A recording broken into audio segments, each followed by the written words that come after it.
Continuando con la presentación de los temas, tenemos al magíster Luis Carlos Torres Castillo, quien él es licenciado en bioquímica con la especialidad de microbiología clínica, investigador en caracterización fenotípica y molecular de mecanismos de resistencia bacteriana.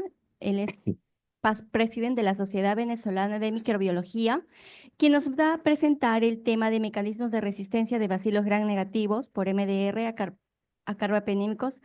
¿A qué nos enfrentamos? Sí, vámosle con un fuerte voto de aplauso, por favor.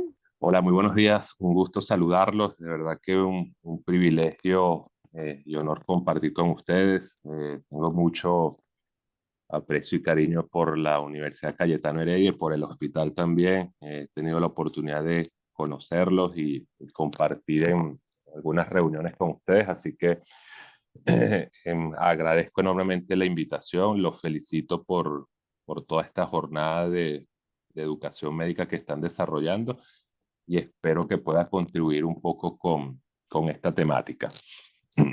Entonces, acá este es mi disclaimer, trabajo soporte científico para Pfizer, un microbiólogo asesor, pero igual no va a haber nada de promoción de producto acá, una presentación académica científica. Esta va a ser un poquito la ruta a seguir y la idea es ver un poco cuáles son estos microorganismos bacilos gram negativos que nos están generando problemas y que muy probablemente ustedes en ambiente de las unidades de cuidado intensivo de diversos hospitales del Perú, de Lima y de otras regiones del Perú, están observando cada vez con mayor frecuencia y el reto que esto significa desde el punto de vista terapéutico.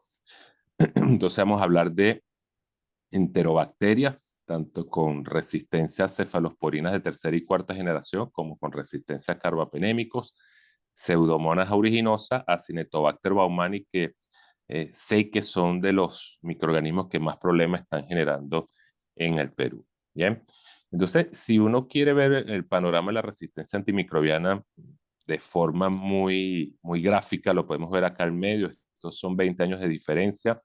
Estos son dos antibiogramas de una Escherichia coli para el año 2000 y 2020, y es dramático ver cómo hoy en día estamos observando aislados que hace unos 10, 15 años eran sensibles a todas las opciones terapéuticas, y hoy en día los vemos con resistencia a prácticamente todos los antibióticos disponibles en nuestras instituciones. Eso sin duda que genera mucha preocupación y más alarma todavía cuando muchos de los aislamientos que estamos viendo con estas características vienen de pacientes ambulatorios, es decir, con infecciones adquiridas en la comunidad. Es decir, que no tenemos una claridad de la magnitud del problema, ni siquiera en el hospital menos aún en el ambiente comunitario.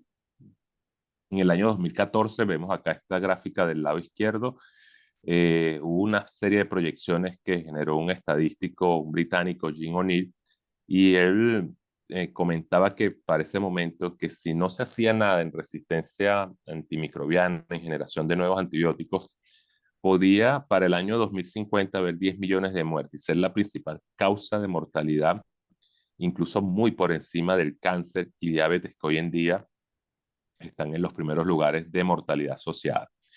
Y en el año 2022 sale esta publicación donde ya no hay proyecciones, sino que se analizó un año en particular, el año 2019.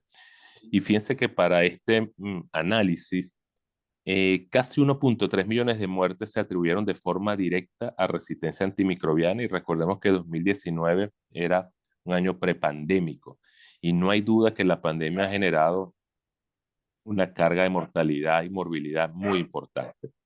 Uno incluso puede analizar por regiones del mundo, y fíjense acá, para Latinoamérica 141.000 muertes atribuidas y casi 600.000 asociadas de alguna u otra forma. De hecho, las asociadas a nivel global llegan casi a los 6 millones de muertes. Entonces, esto es dramático, y este mismo grupo de trabajo, a mitad del año pasado, sacó esta nueva publicación donde analizan desde el año 1990 al 2021 y proyectan al 2050, y fíjense que cómo van cambiando los mapas de color a nivel del mundo, y esta es la proyección para el año 2050. Se habla de casi 2 millones de muertes y casi 8.3 millones de muertes asociadas de alguna u otra forma. Interesante ver que todo lo que es color naranja, rojo, beige, son tasas de mortalidad importantes, elevadas. Y uno lo observa en Latinoamérica, en Asia y en África. Son las regiones donde mayor mortalidad asociada vamos a estar observando para esta época. Esto tiene que ver con acceso a drogas, con condiciones sanitarias, con control de infecciones. Y por eso, justo ayer estábamos en un foro acá en Chile y hay países donde se está trabajando de manera bien planificada este tema, pero en otros países no ha habido una concientización real de lo que esto significa y este problema va a ser la principal causa de mortalidad en muy pocos años. Esto no hay duda y aún sin tener claridad de qué está ocurriendo en la comunidad. Y el problema de la resistencia antimicrobiana acá se ve de un tema de presión selectiva. Yo uso antibióticos y mientras las bacterias son sensibles, yo las voy eliminando, las voy eliminando. Pero en algún momento selecciono la resistente.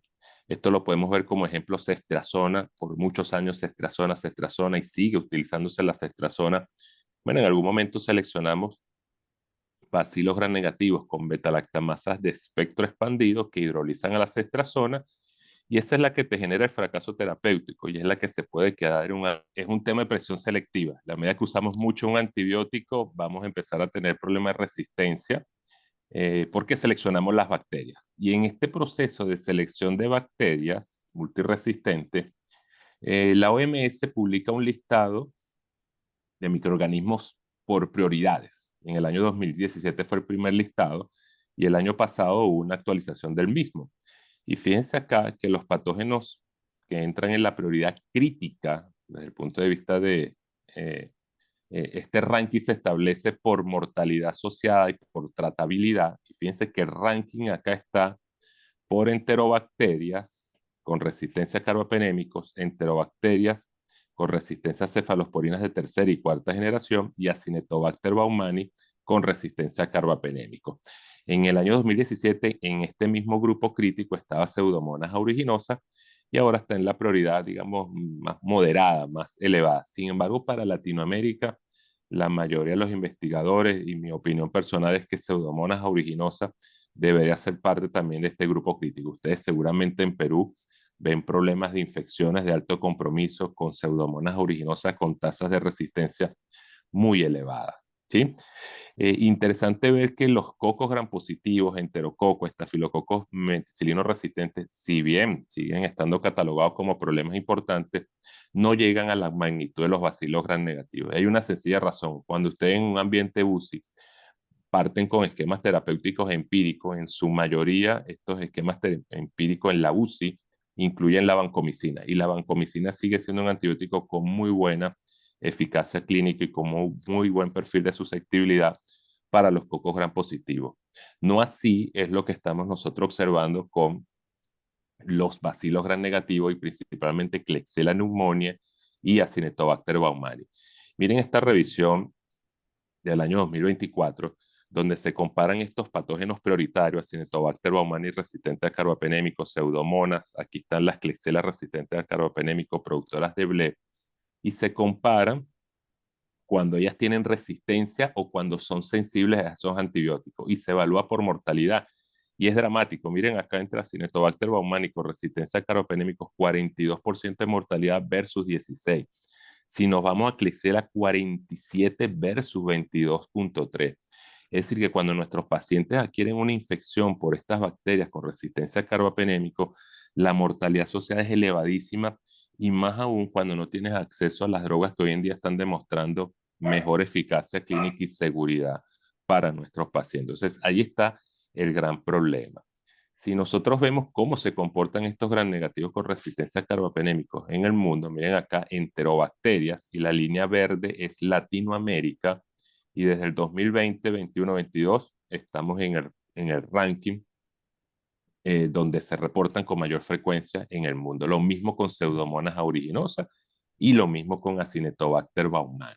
Bien, entonces quería colocar este ejercicio, que nos coloquemos en nuestro ambiente UCI, un escenario hipotético. Imagínense un paciente inmunocomprometido con una insuficiencia renal aguda, neumonía asociada a ventilación mecánica, 15 días de hospitalización, un paciente que tiene como antecedentes uso previo con piperacilina tazobactam, se utiliza vancomicina, está ahorita en shock séptico, te toman 2 sec de hemocultivo y ustedes analicen qué terapia empírica probablemente estarían utilizando ustedes en este caso. Y lo más seguro es que cuando uno analiza este comportamiento en Latinoamérica, la mayoría utiliza un carbapenémico y la mayoría de las veces ese carbapenémico es meropenem más vancomicina y en algunos casos asocian con amicacina. Y esto tiene un razonamiento. Hay muchas cepas productoras de beta-lactamasa de espectro expandido que son sensibles a carbapenémico y como estamos llenos de estas bacterias con beta-lactamasa de espectro expandido, clásicamente en ambientes UCI se utiliza el carbapenémico para cubrirlas a ellas y también a pseudomonas aeruginosa. Según una vez que yo tengo la evidencia microbiológica, miren este antibiograma que está acá, esa Klebsiella pneumoniae productora de BLE, veo los carbapenémicos están sensibles y acá seguramente la terapéutica empírica fue apropiada. Hizo una buena cobertura sobre lo que sospechaba pensando en mi epidemiología microbiana y probablemente al paciente le va a ir bien. Pero ¿qué pasa en ese mismo escenario hipotético cuando el responsable de la infección es una cepa o un aislado con resistencia a carbapenémicos, de estos que tienen carbapenemasa? Miren acá, resistencia al meropenem, que era la droga que pudiera estar potencialmente cubriendo esa Klebsiella. Y miren lo dramático de lo que ocurre acá. Acá a las 48 horas se sabe que es una Klebsiella pneumoniae con resistencia a carbapenémico. A las 72 horas se da el reporte del mecanismo de resistencia y se dice que es una carbapenemasa, pero este paciente no aguantó las 72 horas, las 48 horas falleció. Y ese es el gran problema con estos microorganismos y las infecciones que producen, sobre todo en el paciente de alto riesgo, ese paciente que está en la UCI, que la ventana de toma de decisión terapéutica y ajuste es muy pequeña. Y si no iniciamos bien desde el principio o ajustamos precozmente, la mortalidad asociada es muy elevada. Y esto es cuando tenemos acceso a las moléculas que mejor respuesta dan para este tipo de pacientes. Y aquí podemos ver la problemática con estos gran negativos. Fíjense acá, para las enterobacterias productoras de beta-lactamasa de espectro expandido, generalmente los carbapenémicos muestran sensibilidad y la tigecyclina, la propia polimixina con la colistina, aminoglicosidos de forma variable, pero cuando hay resistencia a carbapenémico, bien sea por carbapenemasas o otras combinaciones de mecanismos, miren el panorama. Todo lo que es rojo es resistencia absoluta y lo que es amarillo es que hay tasas de resistencia sobre 30, 40, 50%. Es decir, que con las opciones terapéuticas que normalmente tenemos en nuestras instituciones, muy probablemente no vamos a estar dando en el blanco con estas bacterias y nuestros pacientes se puedan estar complicando aún en un escenario donde utilice estrategias combinadas, porque es que mayoritariamente estos aislados muestran resistencia a estas opciones terapéuticas. Bien, entonces, enterobacterias sin duda hoy en día se ha convertido en la principal prioridad crítica y las cepas productoras de beta-lactamasa de espectro expandido, que fíjense cómo hidrolizan beta-lactámicos, llegan hasta las céfalos de tercera y cuarta generación, pero los carbapenémicos quedan libres. Y aquí está el gran problema. El epicentro de esta debacle que nosotros tenemos en resistencia está acá, que por muchos años con la ceftriaxona y fluoroquinolona seleccionamos cepas productoras de BLE y hoy en día nuestros ambientes hospitalarios tienen prevalencias muy elevadas de estas cepas productoras de BLE. Y cuando hay beta-lactamasa de espectro expandido y las infecciones están fuera del tracto urinario, lo que se va a utilizar en la mayoría de los casos son carbapenémicos. Entonces, nuestros países de la región utilizan mucho carbapenémicos y eso va a generar otro problema porque voy a seguir seleccionando. ¿Y qué vas a seleccionar ahora? Cepas con resistencia a carbapenémicos.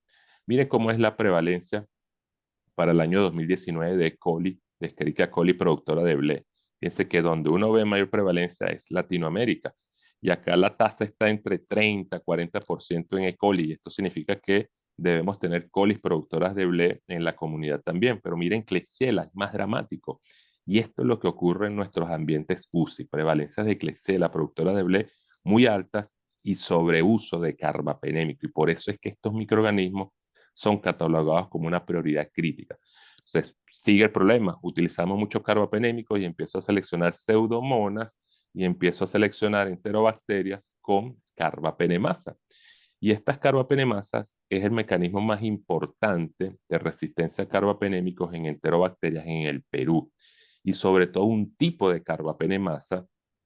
Quiero que veamos acá, digo que estas son las enzimas del conjuro. Aquí cuando los pacientes se nos generan infecciones con este tipo de mecanismo, la mortalidad puede llegar hasta el 60%. No hay muchas opciones para manejarlo y no siempre tenemos el acceso disponible. Miren cómo es el perfil de hidrólisis de esas carbapenemasas, que es todo lo que es rojo. Así se comporta KPC, que no es la más importante en el Perú, pero sí las metaloenzimas, sobre todo NDM, metalo de New Delhi, en Perú es muy importante, y OXA48 también incrementándose. Hay zonas, regiones del Perú, sobre todo hacia el sur del país, donde hay mucha prevalencia de estas KPC. El hecho es que hay bastante carbapenemasa en Perú y ya vamos a ver el impacto clínico que tienen estas enzimas. Bien, miren cómo se han aumentado estas enzimas entre el año 2018 al 2022, 5 años, y un aumento de 4 a 14% promedio región. Sabemos que hay países donde esto es más importante. Y lo otro que quiero que vean acá es este color como rojo oscuro es KPC y el color naranja es NDM. Fíjense cómo NDM se ha venido incrementando a raíz de los últimos 5 años en toda la región. Y en Perú es la más importante en enterobacteria. De hecho, en Pseudomonas también es importante otra metaloenzima. Estas son las estrategias terapéuticas. Lo importante acá es que si tú tienes opciones terapéuticas nuevas, que son las que están dando mejor eficacia, tienes que tener identificada la carbapenemasa. Este no es el tema a discutir hoy, por eso lo paso rápido. Y el otro patógeno que considero que es muy relevante, que es Pseudomonas aeruginosa, tenemos que estar pendiente de esta denominación de difícil tratamiento, que no es más que aquella pseudomona que es no susceptible a las opciones antipseudomónicas por excelencia, imipenem, meropenem, cestazima, cefepime, piperataxo y fluoroquinolona. De estas circulan muchísimo en nuestros países. Y fíjense cómo se comportan estas pseudomonas en el mundo. Lo que es color gris es que estas pseudomonas DTR utilizan múltiples mecanismos de resistencia o combinación. Y lo que es color diferente al gris es que esas DTR de difícil tratamiento producen carbapenemasa. Entonces, para la región de Latinoamérica es una de las regiones donde más carbapenemasa se ve en pseudomonas aeruginosa, y en Perú también lo vemos, y sobre todo metaloenzimas, que son las más difíciles a la hora de la estrategia terapéutica. Miren acá cómo se ve, cómo la mortalidad es mayor, la tasa de sobrevida disminuye cuando la infección de la pseudomonas se debe a la presencia de una carbapenemasa. Es importantísimo la detección de estos mecanismos por el laboratorio. Y de la misma manera, las potenciales estrategias terapéuticas que pueden haber para estas pseudomonas aeruginosa. No descuidar a Cinetobacter baumannii. Fíjense, para todo el mundo, cuando hay Cinetobacter baumannii tiene tasas de resistencia que te alcanzan al 70-80% a los carbapenémicos y prácticamente a todas las opciones terapéuticas. Es un microorganismo muy importante en el Perú, en los ambientes de unidades de cuidado intensivo. Y ese perfil de resistencia en su mayoría viene por producción también de estas carbapenemasas que nos están complicando mucho la vida. ¿Qué tiene que usted analizar en un ambiente UCI como factor de riesgo para pensar en que usted pudiera tener una infección por estos gran negativos MDR?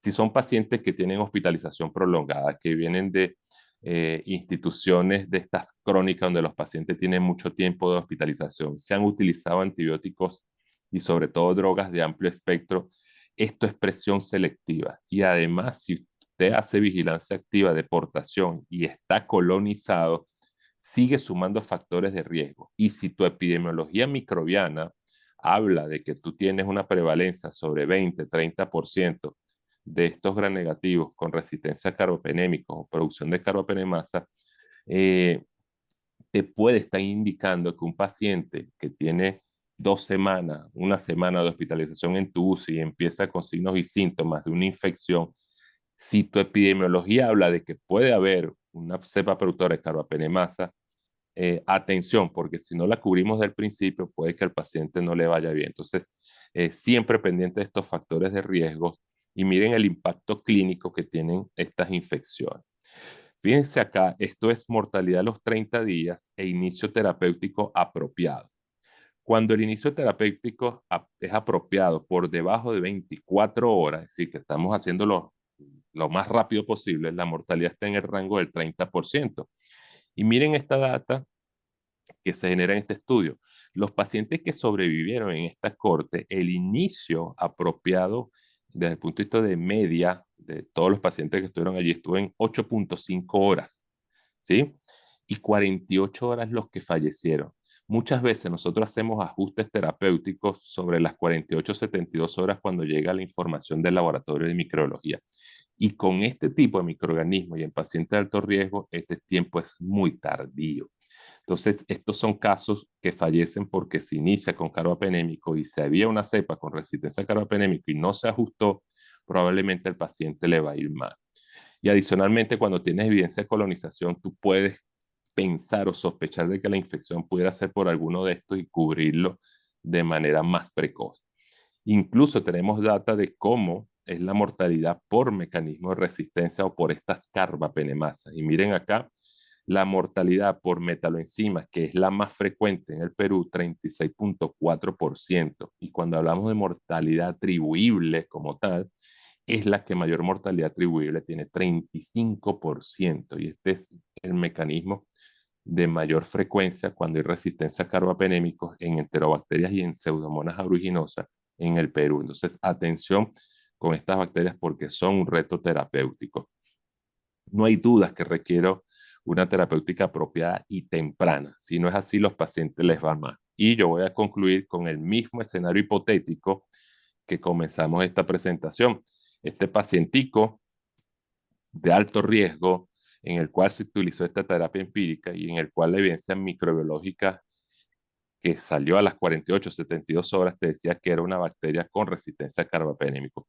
¿Qué hubiese pasado en escenario de una institución donde en ese mismo caso, con esa misma terapia empírica, se hubiesen tenido estrategias de diagnóstico rápidas, pruebas moleculares, por ejemplo, donde te dan respuesta en un rango de 6-8 horas, por debajo de las 24 horas? Ya acá probablemente puedo hacer ajuste terapéutico y escalar y quitar ese meropenem y dar una combinación o utilizar una de las drogas que mejor eficacia tiene para este mecanismo de resistencia, y esto puede impactar en la sobrevida del paciente.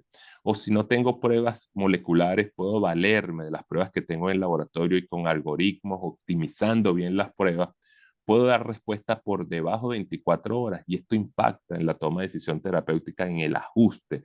Y ese es lo que quiero tratar de concientizar. Necesitamos recursos dentro de nuestras instituciones a nivel de laboratorio para dar respuesta más precoz, porque si no, la mortalidad se incrementa de manera muy importante con este tipo de microorganismos y en los pacientes más comprometidos.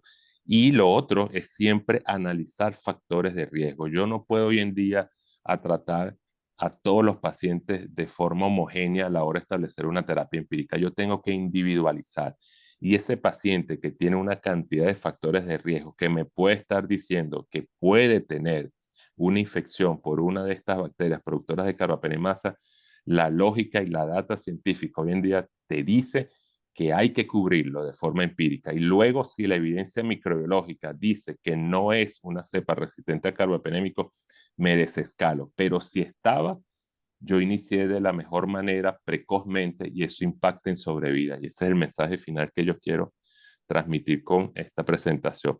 Entonces, las estrategias terapéuticas empíricas en pacientes de alto riesgo, en ese paciente que está en la UCI, en ese paciente neutropénico, inmunocomprometido, deben ser juiciosamente individualizadas. Analicemos factores de riesgo, tengamos claridad de nuestro mapa microbiológico y, por supuesto, siempre el juicio y la presentación clínica va a llevar la batuta. El antibiótico cumple una función, pero es el abordaje multidisciplinario la clave. La comunicación del intensivista con infectología, con laboratorio de microbiología, con tu equipo PROA para dar la mejor respuesta posible. Independientemente de las drogas nuevas o no que tengamos, siempre hay que marcarse un buen PROA. Y el PROA se ve directamente impactado por diagnóstico, por calidad de las drogas, por los esquemas de dosificación, donde los farmacéuticos clínicos son un punto muy relevante. La duración del tratamiento, cada día vamos a un esquema más corto y el desescalar. Y no olviden, cada uno de estos microorganismos a los que nos estamos enfrentando, que tienen estos patrones de resistencia importantes, si nosotros no apuntamos a la correcta medidas de control de infecciones, nosotros somos los principales propagadores. Cada uno de estos mecanismos pueden estar en nuestras manos y somos nosotros el vehículo que va diseminando por nuestra institución. Bueno, espero que haya sido del agrado, que haya podido transmitir algo de experiencia y quedo atento a cualquier consulta. Sé que están cortos de tiempo, me las pueden dejar por el chat o con la doctora Isa y con gusto las contesto y las podemos pasar en... Pronto voy a estar por el Perú. Muchas gracias.